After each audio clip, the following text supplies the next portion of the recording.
It's not your typical train, and it's not your typical train heist. Thieves didn't rob the historic locomotive that so many New Mexicans love.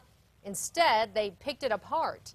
Here's News 13's Nancy Laughlin with the story and video of the ripoff.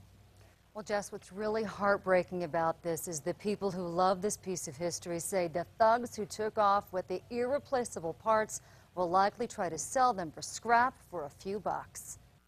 Big, bold, black, historic, Santa Fe Railway steam locomotive 2926.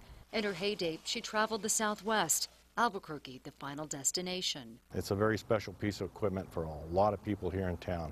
Very special because for so many New Mexicans, this giant piece of powerful steel and metal was a part of their childhood. For nearly 5 decades, on display at Coronado Park off I-40. When I was little, we always drove downtown and always went by the park to the locomotive.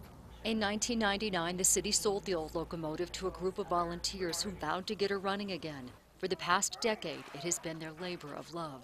Doctors, plumbers, engineers, spending more than 80,000 hours to get her moving again. But early Monday morning, around 4 a.m., they say 4 men in a white van drove up, cut the fence, and took off with the original brake beams and brackets from the 1944 locomotive. These items are not replaceable. There was 30 of these locomotives built and only 6 left in the whole United States. Volunteers like Rick Kirby say they will do their best to recreate the parts, but they think the guys who took them will try and sell them for scrap metal. It's too upsetting to even think about it, all these parts getting gone. They'll get a few bucks for a piece of history that is priceless to so many New Mexicans. Now, volunteers say that steam engine was actually being restored on federal property off Manal and 8th, so the volunteers have not only contacted APD, but Homeland Security as well to investigate that crime. Back to you.